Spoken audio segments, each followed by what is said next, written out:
Permisi. Iya Mas, ada apa?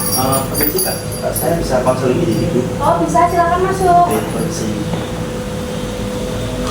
Oke Mas, silakan duduk. Sebelumnya Mas tadi ingin melaksanakan kelas individu ya? Ya karena kita belum kenal, coba kita kenalan dulu. Siapa namanya Mas? Nama saya Iqbal. Oke. Rumah saya di Mijen, Semarang. Di Mijen, naik apa di sini Mas? Tadi saya naik taksi online. Taksi online. Oh, jauh banget ya berarti sampai ke sini. Ada lumayan. Ya, perkenalkan nama saya Asinda. Mas bisa panggil saya Kak atau Bu. Baik. Tapi kayaknya Panggil Kak aja. kira-kira kita seumuran ya Mas. Oke. Ya, sebelum melaksanakan kelas individu, saya ada satu prosedur yang harus disetujui, yaitu lembar persetujuan untuk melaksanakan layanan kelas individu. Apakah Mas setuju? Setuju. Oke, akan saya ambilkan ya. Silakan diisi.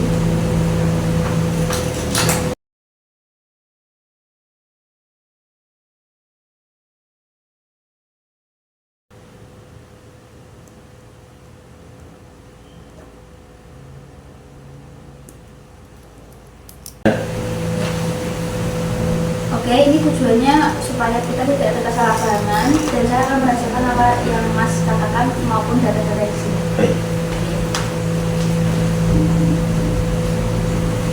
Oke, Mas Iqbal, kita santai aja ya. Sebelumnya Mas Iqbal udah pernah melaksanakan konseling individu? Belum, baru pertama kali. Baru pertama kali ya. Oke, izinkan saya untuk menjelaskan konseling individu apa ya.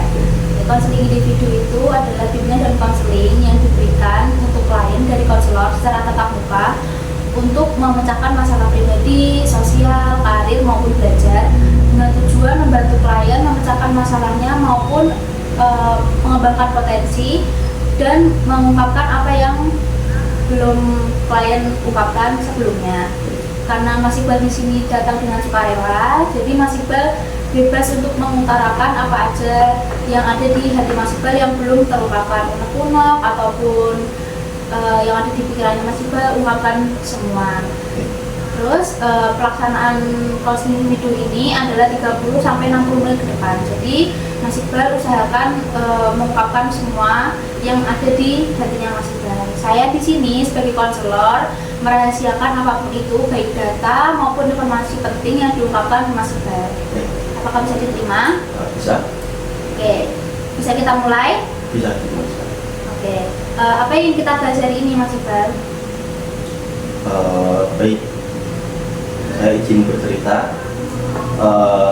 Saya akhir-akhir ini memikirkan hal tentang masa depan. Sebelumnya saya cerita dulu, saya itu anak tunggal dari kedua orang tua saya. Saya tidak punya saudara kandung ataupun tiri. Jadi saya akhir-akhir ini memikirkan bagaimana masa depan saya nanti, karena posisi sekarang ini saya sedang hampir lulus kuliah ya, jadi saya memikirkan bagaimana nanti saya kedepannya, ataukah bisa jadi anak yang membanggakan buat orang tua atau tidak. Saya akhir-akhir ini masih berpikir seperti itu. Saya takut jika nanti kok bila mana saya pada akhirnya gagal menjadi anak jadi orang tua saya, apalagi saya anak satu-satunya. Berarti masalahnya Mas Iqbal itu lagi mengkhawatirkan tentang masa depan dan takut mengecewakan orang tua ya? Betul. Apakah itu dari cerita Mas Iqbal itu membuat Mas Iqbal merasa cemas banget atau cuma sekedar di pikiran aja? Cemas sih tidak terlalu, tapi saya kepikiran juga, mungkin seminggu bisa 3 atau sampai 4 kali dengan rasa yang tidak nyaman tiap malam. Oke, berarti cuma kepikiran aja ya, tidak sampai yang cemas berat ya? Oh, iya. Apakah itu mengganggu jam tidur yang Mas Iqbal? Mungkin mengganggu tapi tidak terlalu yang signifikan. Oke Mas Iqbal, berarti masalah utama dari Mas Iqbal itu Mas Iqbal mengkhawatirkan masa depan karena Mas Iqbal anak tunggal, tidak ada adik kandung dan takut untuk mengecewakan kedua orang tua ya, betul? Betul, seperti itu. Terus apalagi yang ingin diceritakan Mas Iqbal? Ya itu, saya kepikiran Bagaimana kalau nanti pas orang tua saya sakit, kok saya posisi kok tidak di satu kota yang sama, kok saya lagi pergi keluar kota, saya takut. Nah, nanti orang tua saya siapa yang mengurus, terus nanti kok saya kok bisa dikatakan gagal pasti masa yang akan datang. Nanti siapa yang bisa membanggakan orang tua saya, karena posisi saya anak tunggal, jadi saya takut berpikir akan terjadi seperti itu. Tapi ya cuma sekedar pikiran saja, tidak yang sampai parah.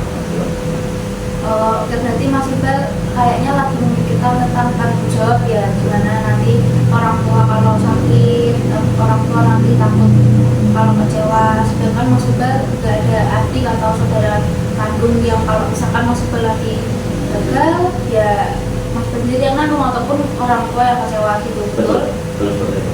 Oke Mas Iqbal, saya bisa pahami itu.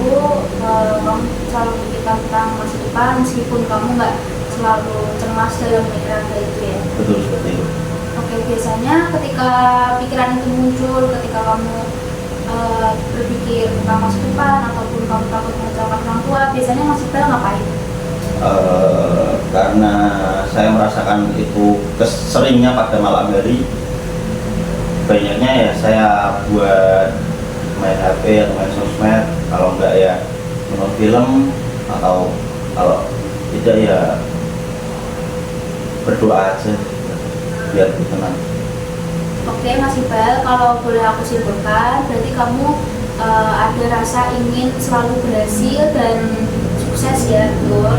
Nah, di sesi konseling individu hari ini kita mengenal yang namanya irrational belief atau keyakinan yang tidak rasional. Misalnya yang Mas Iqbal tadi ucapkan, saya harus selalu berhasil agar tidak mengecewakan, atau kalau saya tidak berhasil saya akan merasa hancur. Apakah Mas Iqbal lagi berpikiran seperti itu? Iya, saya sering berpikir kok, bagaimana kalau saya gagal, atau bagaimana kalau saya mengecewakan orang tua saya yang menyekolahkan saya sampai sekarang ini. Saya sering berpikir seperti itu ya. Bagaimana kalau saya gagal? Dan itu membuat kamu terbebani ya, walaupun kamu sadar itu belum tentu terjadi. Ya cukup terbebani sebenarnya saya, karena saya benar-benar takut akan hal itu. Tapi sebenarnya itu cuma ada di pikiran Mas Iqbal aja kan, bukan yang terjadi beneran. Jadi itu cuma kayak ketakutan Mas Iqbal aja yang ada di pikiran. Iya, saya memang cuma sekedar pikiran saja, tidak sampai yang sudah kejadian atau gimana, tidak. Cuma saya berpikir bagaimana kalau saya gagal atau mengecewakan. Oke, berarti Mas Iqbal masih sadar ya kalau itu pikiran yang sebenarnya itu belum terjadi gitu ya? Saya masih sadar kalau akan hal itu. Oke, kita akan kembali coba dari pikiranmu yang tadi. Mas Iqbal tadi sempat mengatakan kalau Mas Iqbal harus berhasil dan harus berusaha supaya tidak mengecewakan orang tua. Betul seperti itu. Oke, sekarang saya tanya, apa benar semua orang yang berhasil itu tidak merasakan gagal? Enggak kan? Terus saya tanya lagi, ketika seseorang itu gagal, apakah dia menjadi anak yang buruk dan tidak berguna? Enggak juga. Tidak juga kan? Oke Mas Iqbal, lebih tepatnya seperti ini. Mas Iqbal bisa mengucapkan ke diri Mas Iqbal sendiri di depan kaca ataupun sebelum tidur, Mas Iqbal bisa mengatakan seperti ini. Sebenarnya saya ini peduli dengan orang tua saya, makanya saya berusaha lebih keras untuk belajar dan berhasil. Tapi seandainya kalau saya gagal, itu bukan suatu akhir dari segalanya. Orang tua pasti akan tetap mendukung. Gimana Mas Iqbal dengan kata-kata saya tadi? Lebih baik sih, lebih ringan saja dengan berpikir seperti itu. Tapi ada benarnya juga. Lebih ringan kan, nggak sekeras tadi yang dipikirkan Mas Iqbal kan? Iya, bisa lebih masuk pikiran juga. Oke, itu Mas Iqbal yang kita sebut dengan pikiran rasional. Kita emang pada kenyataannya punya rasa tanggung jawab, tapi kita bisa mengubah cara pandang tersebut supaya kita tidak terjadi beban mental. Oke. Gitu. Dan kita memang harus peduli tapi tidak menyiksa diri sendiri. Mas Iqbal juga mulai sekarang bisa merencanakan masa depan dengan menulis di buku diary atau di HP bagaimana untuk kedepannya, 3 tahun ke depan, 5 tahun ke depan, mungkin bisa direncanakan. Terus Mas Iqbal mulai sekarang juga pelan-pelan berani menceritakan tentang kondisi emosionalnya Mas Iqbal sendiri, tentang ke orang tua. Misalkan bisa tanya ke ibu gimana kalau misalkan aku gagal, ibu bakal marah mbak, ibu bakal kecewa mbak gitu. Tapi saya yakin orang tua pasti tetap bakal mendukung anaknya meskipun anaknya belum berhasil. Ya mungkin saya bisa jadi terbuka sama orang tua saya karena sebelumnya saya memendam cerita ini sendiri dan saya belum cerita kepada siapapun karena saya takut sama respon jelek orang-orang juga. Saya takut kalau itu mengganggu orang yang saya cerita juga, saya juga takut. Mungkin saya juga akan cerita sama orang tua agar bisa berdiskusi untuk jika saya tidak bisa membahagiakan atau tidak bisa membahagiakan orang tua bagaimana, saya akan berdiskusi. Oke, mungkin Mas Iqbal bisa lebih menyingkirkan dari hal takut respon dari orang lain, Mas Iqbal untuk fokus dulu dengan orang tua gitu ya. Yang respon orang lain mungkin nggak usah dipikirin dulu gitu ya. Oke, mungkin dari sesi konseling hari ini, gimana perasaan Mas Iqbal setelah melakukan konseling, apa yang ingin disampaikan? Baik, terima kasih. Saya sedikit lebih tenang. Saya jadi tahu ternyata selama ini saya terlalu nge-push diri saya berlebihan. Jadi saya nggak kontrol sama diri, sama pikiran, sama badan juga saya nggak bisa kontrol. Tapi mungkin dengan cerita seperti ini atau konseling seperti ini, alhamdulillah lebih baik. Oke, berarti udah lumayan tenang ya dari sisi konseling ini ya. Mungkin Mas Iqbal di rumah setelah pulang dari sini bisa menuliskan ketika pikiran negatif itu muncul, Mas Iqbal bisa menulis di buku diary atau di HP, ditulis ketika itu muncul dan Mas Iqbal berusaha pelan-pelan untuk merealistiskan pikiran tersebut yang sudah kita bahas tadi. Gitu. Terus kemudian kita bisa ketemu lagi ya besok Minggu tanggal 20 Juli jam 10 di sini. Baik, bisa. Bisa bersedia ya? Bersedia. Oke, langsung datang ke sini aja. Kita akan mulai sesi kedua dan saya akan melihat perkembangan Mas Iqbal sejauh mana Mas Iqbal bisa lebih berpikir realistis dan rasional. Oke, baik. Oke, baik. Terima kasih Kak sebelumnya sudah mau mendengarkan apa yang sedang saya pikirkan. Dan nanti saya akan coba terapkan di rumah tentang apa yang harus saya lakukan setelah ini. Ya, semoga saja saya lebih bisa mengontrol diri saya, mengontrol pikiran saya untuk ya setidaknya lebih tenang atau sedikit untuk berpikir seperti itu. Semoga saya bisa lebih tenang saja. Terima kasih sebelumnya. Ya, pasti Mas Iqbal bisa. Terima kasih. Terima kasih Mas Iqbal. Sampai ketemu besok dari Minggu ya. Baik, silakan. Terima kasih.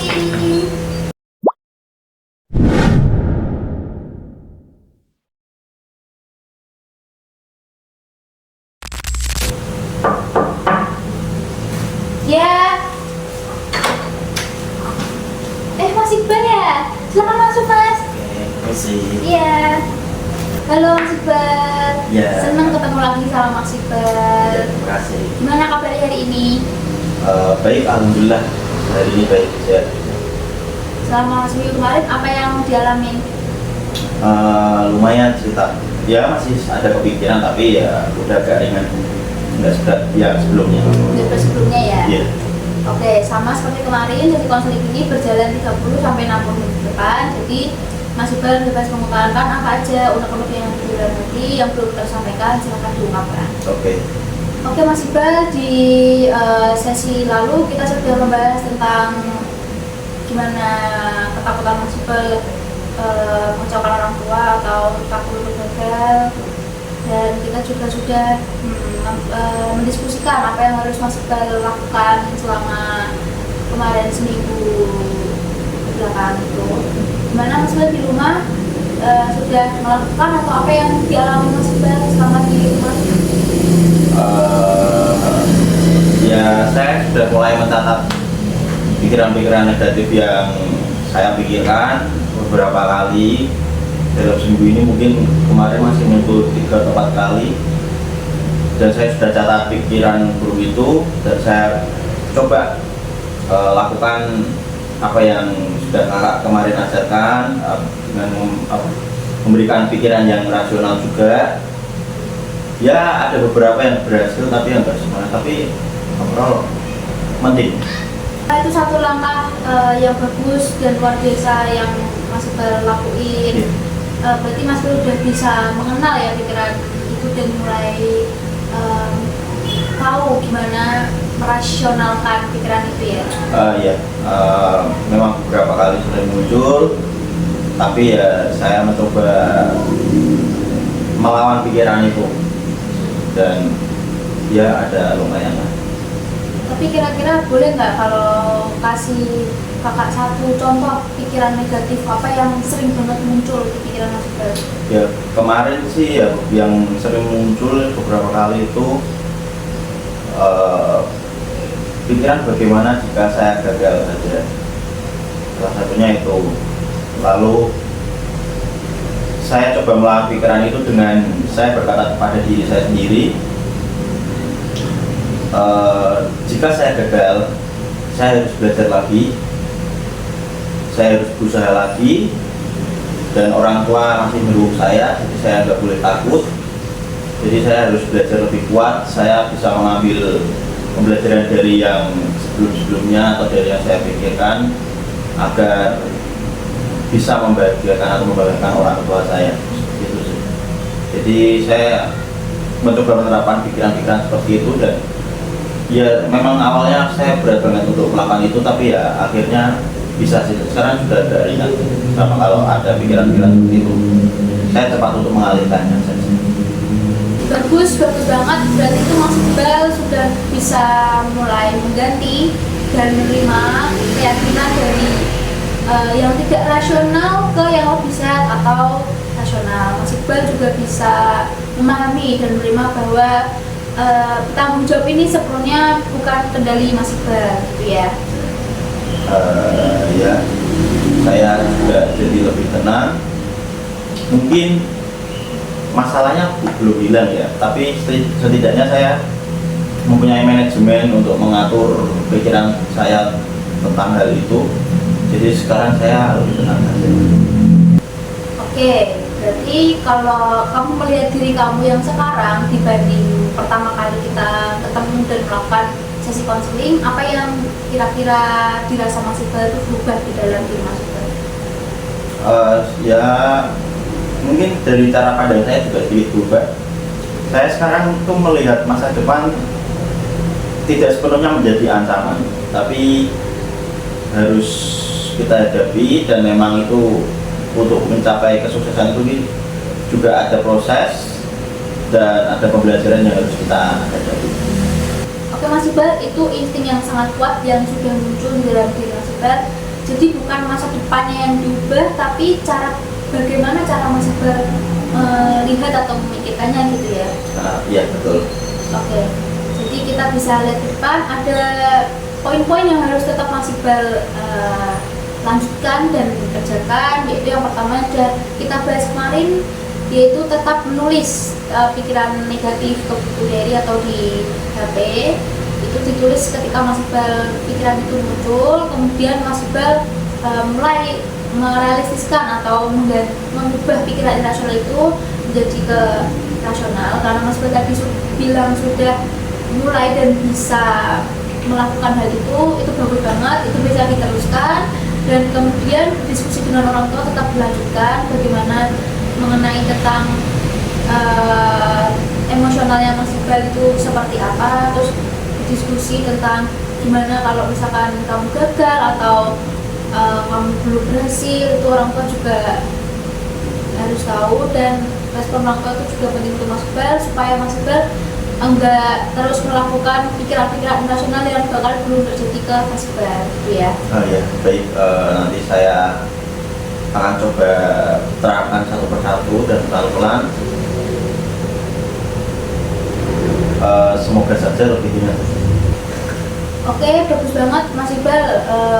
Kakak juga ada masukan untuk Mas Iqbal. Mas Iqbal bisa untuk membekali dirinya sendiri dengan membaca buku tentang manajemen waktu atau tentang apa yang lagi dipikiran Mas Iqbal, tentang passionnya Mas Iqbal yang Mas Iqbal lagi jalanin sekarang. Terus ya pokoknya tentang buku-buku yang bisa mengembangkan kepercayaan diri Mas Iqbal.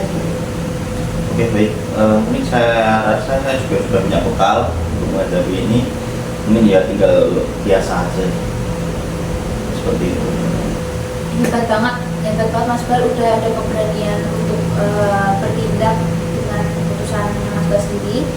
Kalau kakak tanya, kalau kita refleksikan dari sesi konseling hari ini, apa yang juga Mas Iqbal rasakan atau Mas Iqbal ingin sampaikan?